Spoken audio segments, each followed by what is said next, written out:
네, 안녕하세요. 엠트렌드 구독자 여러분, 이렇게 반갑습니다. 저희가 이제 주로 이제 모빌리티 위주로 여기 엠트렌드 채널에서 많은 좀 영상들 이렇게 좀 공개해드리고 있는데, 사실 저번에 아이오닉 5까지 한번 타고 왔거든요. 그래서 어떻게 보셨는지 모르겠는데, 아무튼 되게 좀 신기한 체험을 저도 좀 하고 왔습니다. 그래서 참 이 모빌리티 시장, 요새 뭐 전동화가 어쨌든 그 중심에 있는 것 같긴 한데, 현대차가 아무튼 첫 발을 잘 내리는 것 같은 좀 느낌을 받아서 개인적으로는 좀 기분이 좀 좋았고요.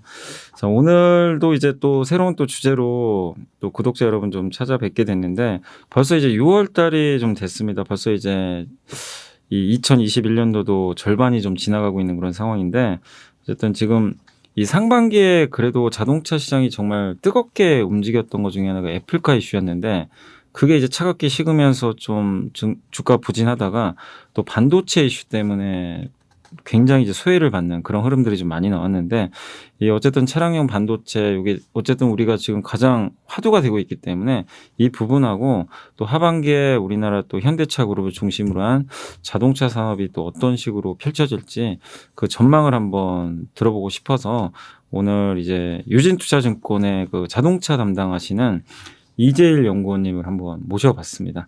안녕하세요, 연구원님. 안녕하십니까. 네. 저는 유진투자증권에서 모빌리티 네. 산업 섹터 담당하고 있는 이재일 연구원입니다. 네, 이렇게 찾아뵙게 돼서 좀 반갑고요. 그 연구원이 그 모빌리티 산업에서 어쨌든 이제 가장 좀 최근 들어와서 가장 핫했던 게 어쨌든 이제 자동차 그 반도체가 공급이 안 돼가지고 좀 충격을 좀 받는 뭐 문제들이 좀 많이 발생했었는데, 지금 어느 정도 좀 피해가 있는 건가요, 이게 실제적으로? 실질적으로 봤었을 때 한 글로벌 생산량의 5% 정도가 지금 5%. 차질을 겪고 있는 걸로 좀 파악이 되고 있어요. 그래서 한 360만 대에서 400만 대 사이 정도 글로벌리 봤었을 때 차질을 빚고 있고, 현재 지금 가장 크게 차질을 빚고 있는 지역은 미국 쪽이 좀 심각한 상태고요. 그리고 유럽 쪽도 좀 가동 중단이 장기화되고 있고, 중국도 이제는 좀 정확히 집계는 뭐 미국이나 유럽 대비해서 안 되는데 네. 중국도 좀 상당한 타격이 있습니다. 그 저번에 보니까 뭐 포드가 예전에도 한번 뭐 이런 이슈로 생산 못한다 그래 주가 폭락한 걸로 저도 기억이 나는데. 네, 1분기 실적 발표하고 나서 2분기 때 생산량이 거의 절반으로 줄어들 것 같다, 이렇게 좀 발표를 했었죠. 근데 이제 그때 기사를 보니까 우리 한국 업체들은 그래도 예전에 반도체 재고를 좀 많이 쌓아놔가지고 도요타도 보니까 그렇게 타격이 없었다고 하던데, 네.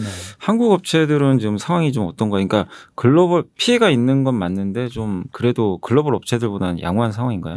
1분기 때는 거의 피해가 없다가 2분기 들어서면서부터 피해가 생기기 시작을 했거든요. 근데 글로벌 업체 대비로는 뭐 그렇게 심각한 타격이라고 좀 보기는 어려울 것 같아요. 뭐 예를 들어서 뭐 포드나 GM 같은 데는 몇십만 대 단위로 지금 생산 차질이 나타나고 있거든요. 뭐 포드는 거의 70만 대를 얘기를 했었고, 뭐 GM도 뭐 기본 한 20만 대에서 30만 대까지는 차질을 빚을 것 같은데, 뭐 현대기아차는 지금까지 발표된 내용들만 봤을 때에는 뭐 10,000대에서 20,000대 뭐 이 정도 수준에 그칠 거라서 차질이 있는 거는 사실이지만, 뭐 이제 글로벌 업체 대비로서는 굉장히 양호하다라고 좀 볼 수 있겠죠. 그 보면 이제 뉴스 이렇게 계속 보면 막 5일 가동 중단하고 막 뭐 네. 아산 공장 뭐 이런 식으로 나오는데, 그게 이제 가동이 중단됐을 때 실제로 그게 그 매출액 대비해서 뭐 5% 2% 나오긴 하던데, 네. 실적에 좀 큰 영향을 주나요, 실제로는? 그러니까 공시에 나오는 그 매출액 대비 5% 6%는 그 공장의 풀캐파를 기준으로 해서 나오기 때문에 실제 생산 차질 물량은 아니고요. 이제 생산 차질 물량이 얼마나 되냐고 보면은, 예를 들어서 뭐 아산 공장 뭐 3공장이 뭐 이틀 동안 문을 닫았다.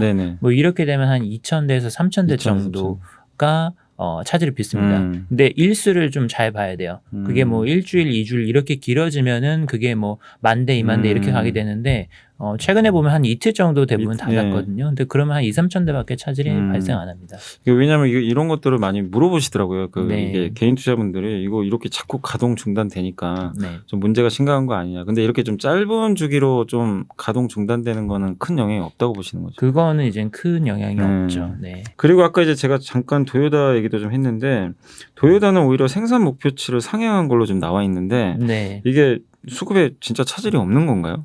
그러니까 이게 업체마다 조금씩 차이가 있는데, 도요타 같은 경우에는 지금 굉장히 좀 대응을 잘 하고 있는 편인 것 같습니다. 그리고 토요타 같은 경우는 좀 다른 업체들하고도 차이가 있는 게 전기차 출시 물량이 좀 많지 않거든요. 아, 그죠. 예, 네, 맞아요. 근데 지금 전기차 쪽이 차량 반도체 수급량이 굉장히 또 많이 필요한 차종이다 보니까 전기차 신차를 많이 낸 업체들이 또 차량 반도체 수급이 좀 어려운 측면도 좀 있고요. 그리고 토요타는 사실 작년 하반기부터 해가지고 공장 가동이 중단됐던 데가 상당히 좀 적었었습니다. 적었었기 때문에 지속적으로 생산을 이어와서 오더 같은 경우에도 차근차근 돼 있어서 공장을 중단했다가 다시 재가동하는 것보다는 그런 경우에는 네. 수급차들이 훨씬 덜하죠.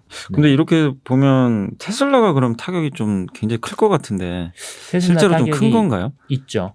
특히 테슬라가 올해 1분기 때 예. 모델 S랑 X 라인 조정을 좀 했었단 말이죠. 얘네들이 이제 리디자인이 들어가기 때문에 신모델 출시 전에 가동을 좀 중단을 했었는데 그것 때문에 조금 시간을 벌기는 했겠지만 아마 제가 생각하기에는 신모델도 출시가 조금 지연될 가능성이 높을 것 같아요. 왜냐하면 이렇게 신차 같은 경우는 오더를 좀 급하게 낼 수밖에 없거든요. 작년부터 미리 내놓지는 않았을 거고 뭐 올해 연초에 내놨으면 아마 조금 딜레이가 되면서 신차 출시가 좀 미뤄지는 좀 그런 효과가 있을 것 같습니다. 네. 그래서 요새 뭐 테슬라 주가가 좀 너무 안 좋아서 요즘에 근데 어쨌든 근데 이것도 종합해 보면 결국 이 반도체 공급 이슈가 좀 해소가 되면 이게 테슬라를 포함해서는 어쨌든 좀 그 글로벌 자동차 회사들 주가에는 그래도 좀 긍정적으로 작용할 수는 있겠네요. 지금 다들 신차 출시를 밀어놨거든요. 네. 뭐 상반기 중에 하기로 했던 거를 다 하반기로 밀어놓은 상태이기 때문에 3분기 되면은 이제 신차 출시들이 쏟아질 수 있을 것 같아요. 그리고 이제 궁금한 게 이게 이제 정말 많은 그 자동차들이 1년 전체 판매량이 제가 알기로는 8천만 대, 9천만 대 정도 되는 걸로 아는데 글로벌 대역에. 근데 이런 이제 그 차들이 지금 생산이 좀 지연되고 있는 상황에서 결국에 지금 이게 언제까지 장기화될지 모르겠지만 이 공급이 이렇게 부족하게 됐던 그 이유가 그래도 좀 있을 것 같긴 한데 근데 중요한 이유들이 좀 몇 개 어떤 게 있을까요? 뭐 이유는 굉장히 많은데요. 뭐 첫 번째는 뭐 이제 자연재해 같은 것들이 있었죠. 뭐 대만에서 가뭄이라든지 아니면은 뭐 미국에서는 한파, 뭐 일본 같은 경우는 지진하고 뭐 르네사스 화재 같은 것들이 좀 있었을 것 같고요. 그리고 뭐 두 번째로 보게 되면 역시 뭐 코로나 때문에 생산들이 좀 차질을 빚었던 점. 세 번째가 어떻게 보면 굉장히 좀 구조적인 원인이 될 것 같은데 일단 전기차 출시가 굉장히 빨라졌다는 점이 있습니다. 기본적으로 전기차가 차량용 반도체가 일반 내연기관차 대비해서 2배 정도가 들어가거든요. 근데 바이든 행정부가 들어서면서 예정됐었던 전기차 출시 속도가 굉장히 다들 빨라졌습니다. 그래서 병목 형상이 거기서 좀 걸리기 시작을 했고요. 그리고 지금 자율주행차 쪽도 보면은 부분 자율주행 기술들이 매스카 쪽으로 많이 내려왔어요. 그래서 옵션 채택률이 굉장히 높아졌는데 이것도 또 차량용 반도체 수요가 많이 들어가는 아이템이라서 좀 구조적으로 굉장히 좀 그런 것들이 많이 증가를 했기 때문에 부족 현상이 심화가 됐습니다. 그러니까 이게 어쨌든 되게 좀 복잡한 이유들로 인해서 했는데 어차피 이제 앞으로 또 전동차들이 점점 많이 생산이 되기 때문에 이 반도체 결국엔 생산이 중요하겠네요. 이 반도체 생산이 얼마나 중요하고 완성차 업체에서도 좀 대응책들을 지금 여러 가지로 강구를 하고 있죠. 그러니까 이게 저는 이제 그때 기사보다 궁금한 게 근데 이제 이런 반도체 같은 경우는 엄청나게 그러니까 자동차에 들어가는 거는 메모리랑 다르게 다품종 소량 생산으로 알고 있어가지고 대응이 어렵다고 하는데 근데 자동차 회사들이 지금 되게 많은데 이번 사태를 계기로 해서 좀 반도체 내재화할 가능성은 없는 건가요 혹시? 반도체를 내재할 가능성은 없을 것 같아요. 없어요? 왜냐하면은 반도체 생산이죠. 지금은 사실은 설계 쪽이 아니라 생산 쪽이 문제가 된 건데 이거는 지금 자본 투입량도 굉장히 많이 필요하고 그리고 워낙에 뭐 반도체 차량용 반도체 자체가 이제 고마진 제품도 아니고 하다 보니까 신규 투자가 거의 안 이루어지고 있는 비즈니스 분야거든요. 그래서 지금 와서 여기에 자동차 회사들이 뛰어들 가능성은 좀 별로 없고요. 근데 이제 산업이 좀 구조적으로 변화하는 트렌드가 좀 있는데 대표적인 게 이제 스마트카 아키텍처가 조금 변화가 나타나고 있다는 점이거든요. 그래서 기존에는 이제 차량형의 ECU라고 하는 유닛이 한 70개에서 100개 정도가 기본적으로 장착이 되는데 이제 그거를 10개 미만으로 이제 줄이려고 자동차 회사들이 준비를 하고 있습니다. 이거 예전에 이게 맞는지 모르겠는데 제가 얼핏 기억나는 게 그 도요타가 아니라 그 테슬라가 잘하는 게 반도체를 이제 중앙에서 컨트롤하는 그 반도체가 있어가지고 이걸 효율적으로 관리를 하는데 다른 업체들은 뭐 엔진에 하나 달리고 이렇게 네. 각각 뭐 구동에다가 네. 달아서 그게 좀 경쟁력이 떨어진다는 이제 기사를 본 적이 있거든요. 그게 맞는 얘기인가요? 정확히 알고 계십니다. 네, 그게 차이가 나는 거고요. 예. 테슬라 같은 경우가 이슈가 10개 미만으로 쓰고 있는 그 업체들 중에 하나에 속한데 사실은 앞으로는 좀 그런 방향으로 갈 수밖에 없을 것 같아요. 뭐 이젠 현대기아차 같은 경우도 내년도부터는 OTA 같은 네. 오버 디 에이라고 해서 저희가 이젠 차량을 소프트웨어를 업그레이드 하는 거죠. 네. 뭐 이런 기능들을 장착을 할 건데 사실 기존의 기능별로 이슈가 각각 달려있는 시스템 하에서는 뭐 그걸 업그레이드 하려고 해도 할 수가 네. 없어요. 그래서 중앙 통제 시스템으로 가야 되는데 거기서 이제 제일 먼저 앞서 나가고 있는 게 이제 테슬라가 되는 거고 그 뒤로 이제 폭스바겐이 조금 따라가고 있고요.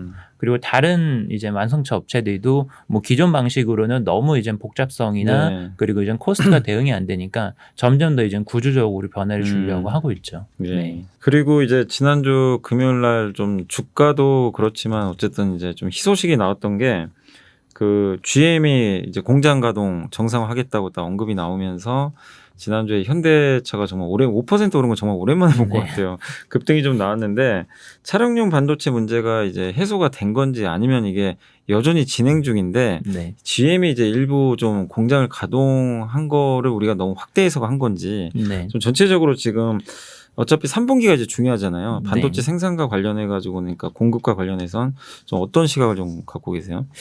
일단 GM이 약간 먼저 선제적으로 공장 가동을 먼저 한 거는 맞는 것 같아요. 네. 그러니까 GM이 풀렸다고 해가지고 모든 업체들이 다 풀린 상황은 아직은 아니긴 합니다. 아직은 아니긴 한데 근데 다들 예상하고 있는 시나리오는 일단 5월 달이 최악이다. 여기에 대해서는 좀 컨센서스가 있어요. 5월이 최악일 거고 6월 달도 힘들겠지만 시간이 지나면 지날수록 점점 더 이슈는 해소가 될 거다. 다들 좀 이렇게 생각을 하고 계시고요.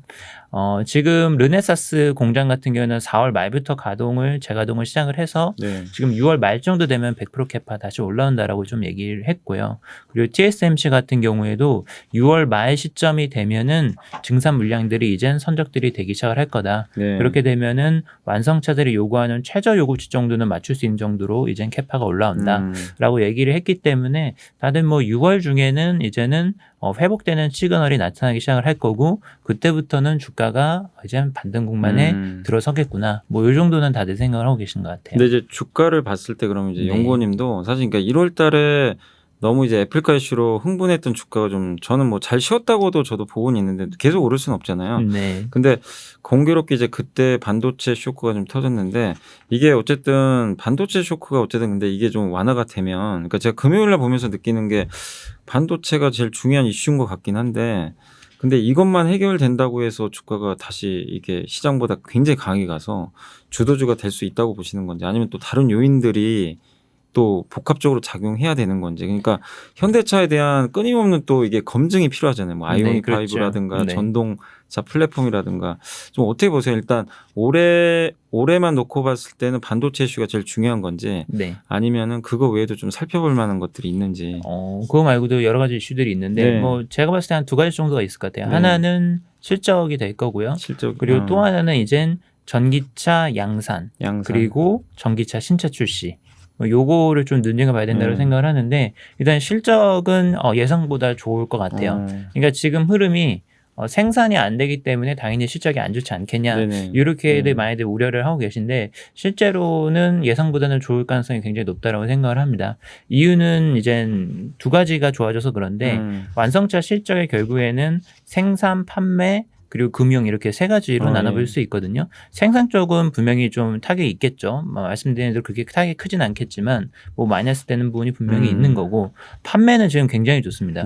재고가 굉장히 낮기 때문에 재고 관리 비용이 안 들어가고 그리고 인센티브를 쓸 필요가 없어요. 왜냐하면 사람들이 알아와서 대기를 해가지고 차를 가져가야 되는 상황이기 때문에. 그리고 금융 같은 경우에도 작년 하반기부터 현대차의 금융 부문이 사상 최고 분기 실적이 계속해서 나오고 있는데 중고차 가격 때문에 그렇거든요. 지금 뭐 리스라든지 아니면 장기 렌트로 나간 경우에는 중고차 단가가 굉장히 중요한데 중고차 가격이 지금 천정부지로 치솟고 있습니다.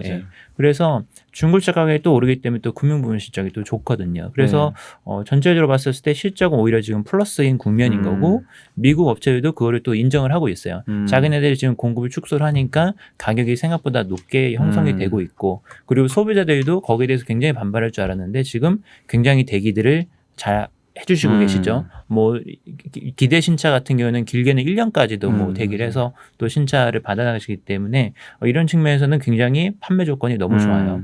그래서 예상보다 실적이 좋을 것 같다라는 점이 이제 또 하나 플러스 요인이 될 것 같고 그리고 전기차 신차 같은 경우에도 보면은 아이오닉 5랑 EV6가 공개는 됐는데 양산이 못했어요. 왜냐하면 계속 차량용 반도체 이슈 때문에 양산이 못했는데 최소한 6월달 말 내지는 7월부터는 이게 양산에 들어갈 거든요. 그럼 이게 양산에 들어가면은 밑에 있는 부품사들도 기존에 공급 못했었던 물량들 이제 신규로 넣기 시작을 할 거고, 그러면 이제 또 수요 효과가 나타나기 시작을 하겠죠. 그리고 현대차가 또 제네시스 EV들이 이제 또 나오기 시작을 합니다. 뭐 G80 EV도 이제 곧 공개를 할 거고, 뭐 GB60이나 뭐 GB70 기반의 전기차 같은 경우도 올해 연내까지 다 이제 양산까지 하겠다라는 계획이거든요. 그래서 뭐 이런 모델들이 나오기 시작을 하면은 다시 또 EV 신차 모멘텀이 또 붙을 수 있기 때문에 상반기 때 사실 애플카도 중요했지만 EV 신차들이 많이 공개된다는 점에 대해서 투자자분들이 굉장히 많이 기대를 하셨었고 글로벌 업체에도 보면은 EV 신차 공개할 때가 제일 주가들이 좋아요. 이건 뭐 GM이나 포드 같은 경우도 다 공통적으로 나타나는 모습이라서 이런 걸 보면은 하반기에 다시 한번 또 기대감이 또 높아지는 국면이 아닌가 또 이렇게 좀 생각이 됩니다. 아 근데 좀 아쉬운 게 아니 저번에 포드가 막 주가 급등할 때 부럽더라고요. 우리 한국은 저런 것도 안 가던데.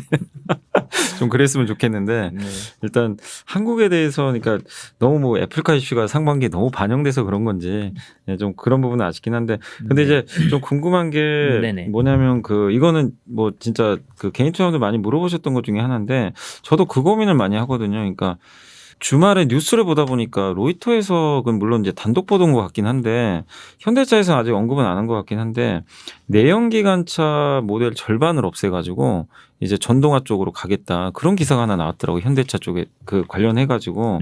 근데 이제 걱정이 되는 게 이제 이렇게 너무 또 빨리 가버리면 그러니까 이걸 뭘 봐야 되는 거예요. 그러니까 내연기관 확 줄이는 순간 어쨌든 그 실적은 좀 부러질 것 같고 전기차는 지금 수익성 모델 아니잖아요.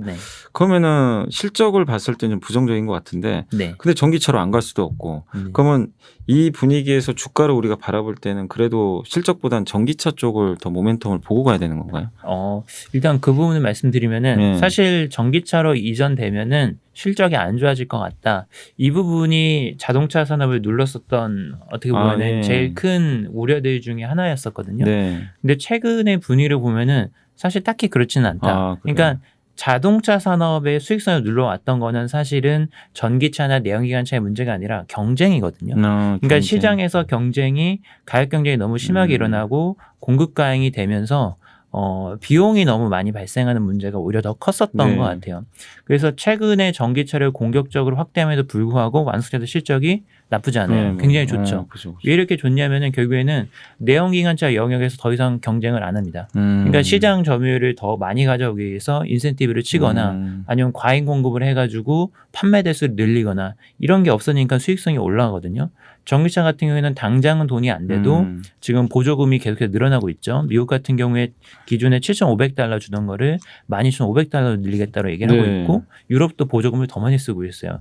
그래서 이런 보조금이 늘어나면서 나타나는 플러스 효과 그리고 지금은 돈을 못 벌지만 대량 생산하면은 또 코스트가 내려가거든요. 이런 거를 감안하면은 완성차 업체도 그렇고 그리고 정부 쪽에서도 이거를 수익성을 갉아먹으면서 이전이 되는 게 아니라 수익성을 보존하면서 이전을 할 수 있는 좀 이런 그림들이 지금 마련이 되고 있는 게 투자자들의 우려들을 굉장히 많이 줄여주는 부분인 것 같아요. 그러니까 말씀 들어보니까 이게 주가가 EPS 곱하기 PR이잖아요. 근데 EPS 면에서는 또 저 우려했던 그 약간 현상이 없는 거네요. 실제로는 그렇죠. 오히려 판매 단가도 올라가는 그리고 것 같고. PR은 전기차로 가면 갈수록 올라가는 국면이 되다 보니까 전반적으로 작년 말 올해 초 들어서면서부터 양쪽으로 다 이제 긍정적인 흐름이 나타나면서 주가들이 오르는 이런 모습이 나타나는 것 같아요. 그리고 또 한 가지가 궁금했던 게 그 이제 제네시스가 아무튼 이제 이번에 SUV 모델도 신차 나오고 한국에서도 지금 없어서 못 팔잖아요. 네. 근데 몇 년 전만 해도 제가 듣기로는 제네시스 저거 뭐 실패했다 뭐 이런 얘기도 돌고 네. 미국에 이제 약간 도요타의 렉서스를 좀 약간 벤치마킹 한 거잖아요. 네, 그렇죠. 근데 이제 굉장히 판매량도 부진해가지고 안 됐던 걸로 아는데 어떻게 보세요? 지금 와서 생각을 해보면 연구원님 생각이 저는 개인적으로 좀 그래도 이제는 성공한 거 아닌가 이 생각을 들긴 하는데 좀 정착을 했다고 보세요? 아니면 이게 또 아직은 검증의 시간이 더 필요한 건지. 아직은 갈 길이 멀죠. 아직은 멀어요. 아직은 갈 길이 멀다라고 생각이 드는 게 사실 제네시스가 출시가 됐었을 때 굉장히 좀 시장이 미묘했었죠. 왜냐하면 전기차나 어떤 미래차가 굉장히 중요한 화두로 떠오르고 있는 상황에서 프리미엄카 시장에 좀 뒤늦게 진입을 했었기 때문에 포지셔닝을 어떻게 하냐가 굉장히 좀 중요한 문제가 됐었고 단순 럭셔리만으로 승부를 볼 수는 없거든요. 뭐 이젠 옛날처럼 뭐 어떤 전통이 있는 브랜드들은 계속해서 좀 럭셔리 이미지를 가져갈 수 있겠지만 지금은 사실 차별화를 한다고 하면은 전동화나 아니면 미래차 신기술 네네. 이런 거를 가지고 좀 차별화를 해야 되는 국면이기 때문에 제네시스는 어떻게 보면 기회지만 어떻게 보면은 또 전략적으로 많이 좀 고민을 해야 되는 좀 그런 단계인 것 같아요. 그래서 내수 시장은 오케이, 뭐 내수는 좋지만 미국 시장에서 조금 더 엣지를 보여주려면은 제가 생각했을 때는 제네시스 EV 모델이 나와서 또 히트를 쳐야지 정착을 할 수 있지 않을까 좀 이렇게 생각이 됩니다. 그래서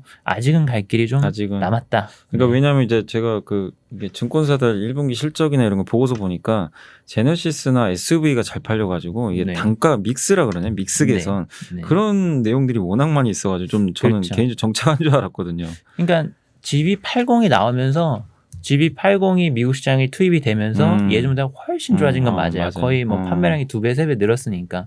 근데 절대 볼륨 측면에서 아주 만족스럽냐? 이거보다는 더 많이 팔아야지 된다라고 생각이 듭니다. 여전히 검증은 또 해봐야 되겠네요. 네, 알겠습니다.